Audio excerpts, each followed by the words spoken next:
Bonsoir Daniel Obono. Bonsoir. Merci d'être avec nous. Que répondez-vous à ceux qui disent que ces accusations d'opération politique, ces coups de gueule de Mélenchon, c'est surtout pour déplacer l'intérêt du fond de l'affaire et qu'on ne parle pas du fond de l'affaire qui empoisonne actuellement le parti?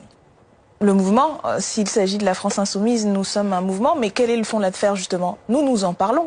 Le fond de l'affaire, c'est qu'aujourd'hui, sur les deux dossiers sur lesquels les enquêtes ont lieu, il y a d'une part la question des assistants et assistantes parlementaires qui concerne 18 parlementaires européens. Avez-vous entendu parler de perquisitions menées au domicile ou dans les organisations politiques des membres du Parlement européen concerné, de Madame de Sarnez? Alors il y en a eu une, effectivement, mais depuis de Monsieur Jadot, de Monsieur Le Yarrick, non. Donc vous dénoncez un deux poids deux mesures. Quant à l'affaire, mais regardez bien, vous êtes journaliste, vous avez fait le compte, n'est-ce pas? Donc nous avons 18 personnes qui sont concernées par la dénonciation calomnieuse de l'élu du FN. Un seul fait l'objet du déploiement de force que l'on a vu. Dans le cas des comptes de campagne, nous avons... Prenons les 5 premiers candidats, puisque c'est autour de ces comptes-là que l'intérêt s'est beaucoup focalisé. Je vous propose qu'on regarde les chiffres. En réalité, seul le compte de campagne de Jean-Luc Mélenchon fait aujourd'hui l'objet à la fois la scrutinité des médias et aussi une enquête préliminaire. Pourtant, certains de vos confrères ont révélé que les comptes de campagne de Monsieur Macron ont fait l'objet d'un certain nombre d'irrégularités. C'est également la campagne la plus chère. Encore une fois. Et alors qu'il y aurait certainement de quoi signaler et enquêter sur au moins les 4 autres comptes, c'est uniquement celui de Jean-Luc Mélenchon qui, parmi les 5, a coûté le moins cher et donc a bénéficié du remboursement le moindre de la campagne, donc de moins d'argent public, qui fait l'objet de ces enquêtes. Donc voilà, sur les 2 procédures en cours, vous voyez bien que là, qu'il y a quelque chose qui devrait au moins interroger. Et c'est ça le fond de l'affaire que nous mettons en avant. Après la justice, il y a une procédure. On va voir ce qu'il en est. Donc on peut se contenter d'attendre les résultats des perquisitions, même si les modalités de ces perquisitions font que elles seront peut-être annulées. En tout cas, nous les contesterons. Mais voilà, les enquêteurs, puisqu'il y a près d'une centaine d'agents qui ont été sur ces dossiers-là, organisés depuis des semaines, vont étudier les pièces qu'ils ont. Pour notre part, nous ne craignons pas grand-chose puisqu'il n'y a rien à trouver, puisque nous avons, dans le cas des comptes de campagne, dit et redit que nous avons transmis toutes les pièces possibles à la commission. Nous avons publié, nous publierons tous les éléments. Donc voilà, la procédure judiciaire, elle est en cours. Rappelons quand même que on est toujours au stade de l'enquête. Qui est quand même une procédure particulière. Il n'y a même pas encore un juge d'instruction. Ça, c'est aussi un autre problème. C'est-à-dire qu'il y a des procédures qui ont été menées qui, d'habitude, justement dans des sujets aussi sensibles que des questions politiques, sont sous la direction de juges d'instruction indépendants, pour éviter justement le risque d'impartialité. J'aimerais entendre Étienne, excusez-moi, Madame Obono, juste pour avoir ça devrait quand même, vous journalistes, vous poser question. Le procureur en charge de ce dossier, Monsieur Molins, a demandé à être dessaisi. On va laisser parler Étienne, s'il vous plaît, pour avoir aussi son point de vue. Ne suscite pas un peu de votre curiosité, ne serait-ce que journalistique? C'est ça le fond du dossier. Est-ce que la question mérite d'être posée? Est-ce que la question d'une opération politique mérite d'être posée, Étienne? Il me semble qu'on n'a pas assez d'éléments pour l'affirmer, en tout cas l'indicatif et de façon aussi forte.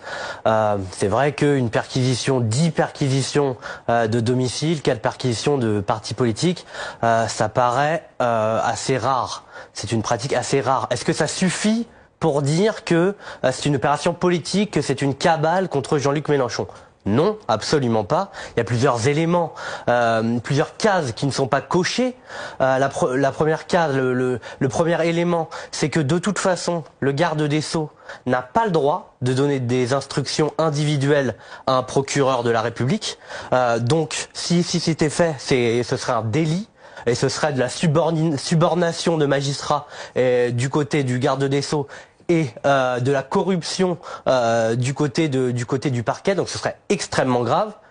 Deuxième élément, ces perquisitions, elles ont en effet été demandées par le parquet, elles ont été avalisées par un juge du siège indépendant et donc qui n'est soumis à aucune hiérarchie, en tout cas pas d'hiérarchie ministérielle, et qui donc, lui, en toute indépendance, à juger, à statuer et à considérer qu'il y avait un intérêt à exercer toutes ces perquisitions ce jour-là. Pour tous ces éléments-là, je pense qu'on peut, à ce stade, faire confiance à la justice. Voyons comment les choses vont évoluer. L'enquête suit son cours. Rien ne dit que l'affaire ne sera pas classée dans quelques semaines, après tout. Daniel Obono. Écoutez, moi, ce qui m'interroge, y compris d'un point de vue journalistique, c'est-à-dire que vous avez des affirmations très fortes, mais que tout le monde pourrait faire dans n'importe quelle affaire. Par exemple, sur l'affaire qui a été révélée par d'autres de vos confrères, le fait que l'ancien garde des Sceaux, Monsieur Jean-Jacques Urvoas, avait transmis des informations à un député. C'est un délit, il est poursuivi pour ça. Donc, mais à ce moment-là, quelques temps avant, on aurait pu dire exactement ce que vous dites là. Le garde des Sceaux ne peut pas... Écoutez, je préfère penser par principe que la justice est honnête. Question, monsieur le journaliste, n'est pas tellement de préférer quoi que ce soit, mais au moins d'enquêter, au moins de se poser des questions. Nous disons mais vous affirmez que la justice est malhonnête. Écoutez, mais faites votre travail, monsieur. Non, ce n'est pas ce que je dis. Je dis qu'aujourd'hui, et nous ne sommes pas les seuls à dire et à pointer un certain nombre de problèmes dans le lien qu'il y a entre le parquet et le pouvoir politique. Ça, vous le savez, c'est la Cour européenne des droits humains qui a toujours considéré que le parquet n'était pas une institution judiciaire indépendante. Donc à partir du moment, y compris où c'est le Premier ministre et le Président de la République qui réaffirment il y a quelques semaines, encore une fois un travail de certains de vos confrères, qui ont montré que c'est Monsieur Macron lui-même qui avait rayé des noms parce qu'ils assumaient de dire c'est un rôle politique. Donc les personnes en charge des dossiers. Bien sûr, il y a le juge des libertés, vous allez me dire. Mais cette réforme, elle avait été critiquée par le monde, par la Ligue des droits humains, en disant que ça mettait en cause un certain nombre de libertés individuelles. Donc vous pouvez me dire, oui, le texte de la loi c'est ça, mais la réalité montre qu'il peut y avoir une utilisation problématique, et parce que la Ve République est ainsi faite, le pouvoir politique a une influence sur le pouvoir judiciaire. Voilà ce que nous disons, et nous pointons encore une fois, messieurs et mesdames les journalistes, faites un travail quand même de comparaison. La comparaison est simple. 18 affaires. Une seule fait l'objet, pour ce qui est des assistants parlementaires, d'un déploiement de force extraordinaire. 5 campagnes et 5 comptes. Un seul fait l'objet du même déferment, alors que c'est, encore une fois, le compte parmi les 5 qui a suscité le moins de dépenses. Madame Obono, pour être très précis, il y a des faits. Il y a eu des perquisitions au modem dans l'affaire dont vous parlez. Très rapidement, on va laisser parler Étienne Girard, s'il vous plaît. Front National dans l'affaire des assistants parlementaires. Perquisitions. Donc vous voyez bien, 10 perquisitions en 2016. Et zéro à la République en marche. Ça aussi, ça ne vous pose pas de problème. Daniel Obono, s'il vous plaît. Et y compris, encore une fois, là c'est l'incohérence d'un point de vue journalistique. Il y a quelques mois, vous assistiez comme nous à l'affaire Benalla, où on voyait la garde des Sceaux, accompagnée du Premier ministre, accompagnée du président de l'Assemblée nationale, applaudir Monsieur Benalla sous les ordres de Monsieur Macron, Monsieur Benalla qui faisait l'enquête d'une procédure judiciaire.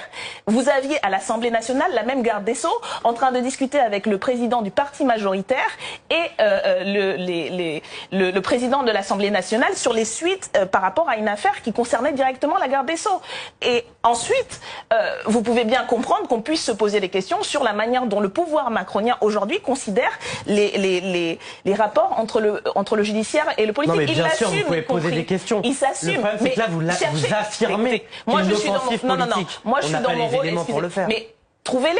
C'est votre rôle de chercher, pas simplement de considérer c'est comme ça et voilà comment c'est. Excusez-moi, moi je suis dans mon rôle, nous sommes dans mon rôle, dans notre rôle. Nous sommes des parlementaires d'un groupe d'opposition qui voit ces fichiers, les fichiers d'adhérents, toutes les informations des dirigeants politiques sont aujourd'hui dans les mains du pouvoir de l'ancien... Vous faites pas confiance au parquet. Non, excusez-moi, Monsieur Castaner, qui est aujourd'hui ministre de l'Intérieur, était il y a quelques jours le président du parti majoritaire. Nous sommes un groupe d'opposition dans n'importe quel autre pays, y compris en Europe, mais je ne vous parle même pas du reste du monde. Quelque chose comme cela arriverait et tout le monde se poserait la question à un moment donné du rapport que le pouvoir peut avoir avec un groupe d'opposition dont il détient aujourd'hui toutes les informations en termes de militants, etc. Dans n'importe quel autre pays. Daniel Obono, il nous reste 30 secondes, s'il vous plaît. On serait les premiers et vous seriez... On aimerait bien vous poser juste une autre question, Madame Obono, s'il vous plaît. À pointer quand même un petit problème et à enquêter là-dessus. Donc, dans votre rôle de journaliste, plutôt que de considérer que, bien sûr, théoriquement, tout va bien dans la meilleure des démocraties du monde, cherchez et comparez. Et encore une fois, aucune réponse n'est donnée à cela. Bon, nous sommes dans notre rôle. Bien dommage de ne pas avoir pu vous poser beaucoup plus de questions. Merci beaucoup d'être venu sur le plateau de BFM TV. Merci.